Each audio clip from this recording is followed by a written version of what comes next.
Okay, quick tutorial walking you through how to do a couple different types of t-tests in Excel. So I've got a couple different types of data that would require different t-test types. So the first one on the left showing you water quality data. These are concentrations of lead in ppm for 5 replicate samples measured identically across 4 different labs. So the same samples measured by 4 different groups or 4 different analysts. And so when we're thinking about how we could answer a question like, is the mean value for lead concentration measured by lab A statistically different from the mean value measured by, say, lab C, we would need to employ a t-test. And since these are identical samples being measured simply by different analysts, then we'd need to run what's called a paired t-test. So to run a paired t-test, you're just going to go up to Data, and then all the way to the right there should be these plugins. You should have data analysis already added. If you haven't, Google the version of Excel you're using and the operating system that you're using and figure out how to add the data analysis package.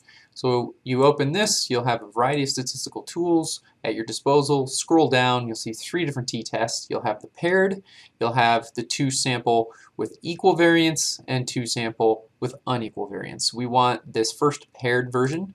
Click OK, and then in the dialog we are going to select the 2 ranges of data that we want to compare, and typically it's easiest if you select the one with the largest mean first. So just click this button. I've already selected this, but I'll select it again, and then for our variable 2 range we're comparing it to C here, so I'll select those first 5 values. Hypothesis mean difference in chemical analysis is always going to be 0, because what we're really trying to evaluate, the question is any difference at all between these 2 sets of data statistically significant at whatever the confidence interval that we're determining that over. And so we'll leave this blank, then that assumes 0. Alpha is 1 minus that confidence interval. So if we're trying to determine this at 95%, which would indicate that if there were a difference in the mean values between these 2 labs, A and C, that at 95% confidence, that means any difference that we would find there would only be a 5% chance that that's simply due to random error. And so in chemical analysis, we're often doing things at 95% confidence. So we'll leave this as default, and we can set this either to output a range in this same sheet, or new worksheet ply is going to create a new tab down here. That's what I'm going to do. Click OK, and you can see that it generated sheet 5. We're in a new sheet now. I'm just going to double click to expand these. So we have our 2 variables. So these were the 2 labs, A and C. You can rename these if you want. It doesn't really matter. So there's lab A, there's lab C. It computed the average and the variance, and it told us how many number of measurements, replicates there were, 5. None of that's really that useful. What is useful is this section of information down here. So the t-stat is the computed t-statistic, and this is the value that we then need to compare to the tabular value, the value that you would look up in the t-table. Remember that the criteria for statistical significance, meaning that there actually is a real difference that's not simply due to that 5% random error, is when the computed t-statistic is greater than the table value. So we're typically using 2-tailed tests. So here's the t critical, this is our table value, so we're comparing this value to this value. And remember, this is a 2-tailed system, so it is a normal distribution, so a negative t-statistic.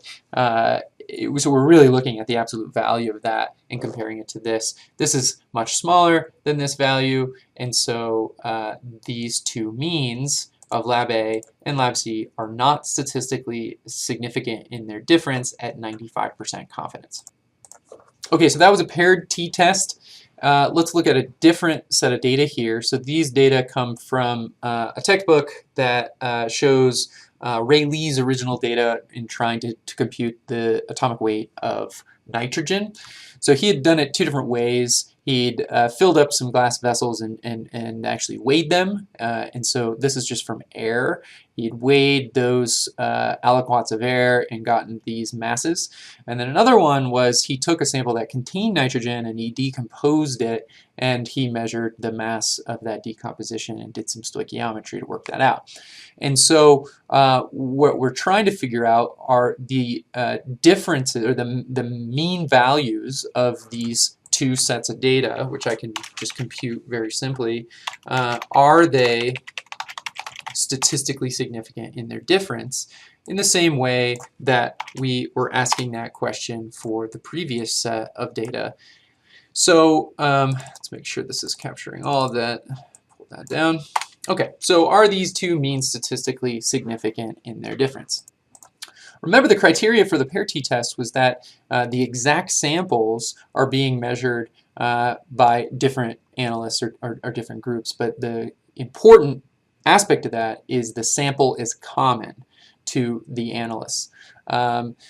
Similarly, if you had the same exact samples and you measured them by two different techniques, that would still be a paired t-test in your evaluation because it's the same samples just being measured different ways.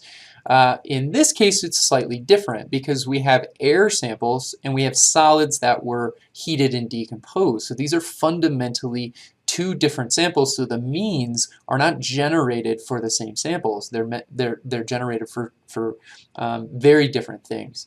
And so in this case, we need to run a different type of t-test. So remember, we have two options here. We have these two other t-tests for two samples. One assumes equal variance and one does not.